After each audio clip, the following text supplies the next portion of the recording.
వచ్చిన ప్రజలందరికీ వేదిక మీద కూర్చున్న వాళ్ళందరికీ బాబు జగజీవన్ రామ్ జయంతికి హార్దిక శుభాకాంక్షలు.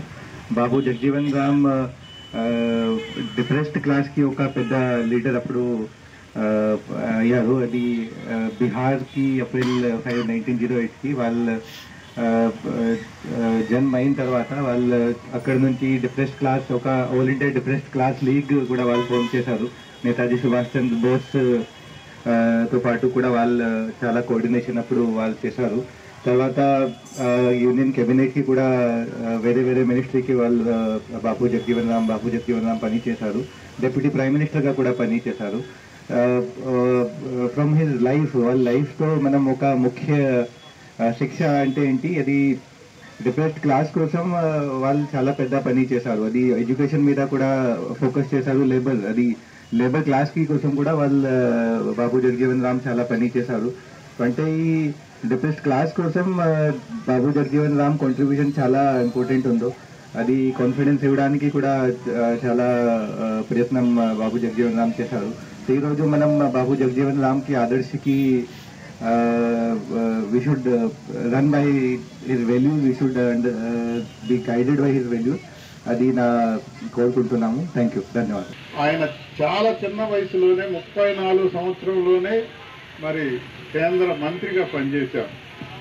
ఇచ్చిన బాధ్యత ఏది తీసుకున్నా త్రికరణ శుద్ధితో అందరూ మన్నలు పొందారు. ఈ రోజున్న పరిస్థితులు ఆ రోజులు లేవు. చదువుకోవడమే కష్టం. అంటరానితనం అనేది భూతంలాగా తయారైపోయేది. మనిషి దూరంగా పెట్టి సామాజిక అసమానతలు పెట్టరేగిపోయే రోజులు అవి. ఒక్క చదువు అనే దీపంతోనే డాక్టర్ అంబేద్కర్ కానీ బాబు జగజీవన్ రావు గారు కానీ ఉన్నత స్థాయికి చేరుకున్నారని కూడా నేను మనవి చేస్తున్నా.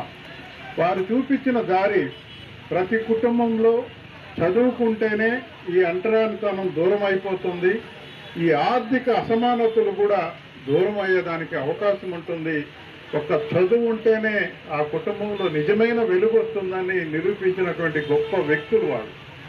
అందుకే ఆ అడుగులో నడిచారు కాబట్టి బాబు జగజ్జీవన్ రావు గారి కుమార్తె కూడా స్పీకర్గా ఎంతో రాణింపు తెచ్చుకున్నది. ఆయన వెనకబడినటువంటి బీహార్లో ఎక్కడో ఒక చిన్న కుగ్రామంలో చదివాడు. రాష్ట్రాలు మారి పశ్చిమ బెంగాల్ అనే రాష్ట్రం యూనివర్సిటీలో చదివాడు. ఎన్ని కష్టాలు, ఎన్ని ఒడిదుడుకులు, ఎంతో సుదీర్ఘమైన ప్రయాణం. ఆర్థిక అసమానతల్ని పోరాడుతూ ముందుకొచ్చారు. ఆ రకంగా పోరాడుతూ ముందుకు వచ్చి ఒక గౌరవప్రదమైన పొజిషన్కి వచ్చిన తర్వాత సామాజికంగా వెనకబడినటువంటి వర్గాలన్నింటినీ ఏకం చేసి మనిషిగా గౌరవించాలని ఒక గొప్ప ధ్యేయంతో ముందుకు నడిచారు. అందువల్లే ఆయన అంత గొప్ప ఉన్నత స్థాయికి పోగలిగినారు. ఆయన పార్లమెంట్ సభ్యుడిగా ఆయనకున్నంత చరిత్ర ఎవరికి లేదు. ఇంచుమించు 40 సంవత్సరాలు ఆయన పార్లమెంట్ సభ్యుడిగా ఉండేవాడు. అదే రకంగా ఎన్ని క్యాబినెట్ ర్యాంకులు రావడమే, కార్మిక శాఖగా బాధ్యతలు తీసుకున్నాడు. రైల్వే మంత్రిగా పనిచేశారు. అదే రకంగా వ్యవసాయ మంత్రిగా పనిచేస్తున్నప్పుడు హరిత విప్లవానికి నాంది పలికారు. ఏ పదవి తీసుకున్నా దాంట్లో రాణింపు ఉండే వ్యక్తిత్వం, ఎంతో సౌమ్యత కలిగినటువంటి వ్యక్తిత్వం ఆయన గొప్ప స్థాయికి తీసుకెళ్లాయి. చివరికి ఆయన ఉప ప్రధానమంత్రి చేసే స్థాయికి తీసుకెళ్లాయంటే ఎంత కఠోరమైన శ్రమ, ఎంత ఆదర్శమైనటువంటి గుణగణాలు ఉన్నాయో మీరందరూ కూడా ప్రభావితం కావాలి. చాలా సంతోషం. ఈరోజు ముందు జరగని విధంగా ఇంతమంది ఆయన ఆరాధించే వచ్చేందుకు. మరిన్ని వీడియోస్ కోసం ఛానల్ ని సబ్స్క్రైబ్ చేయండి. లేటెస్ట్ అప్డేట్స్ కోసం వాట్సాప్ ఛానల్ ని ఫాలో అవ్వండి. ఆ లింక్ డిస్క్రిప్షన్ లో ఉంది.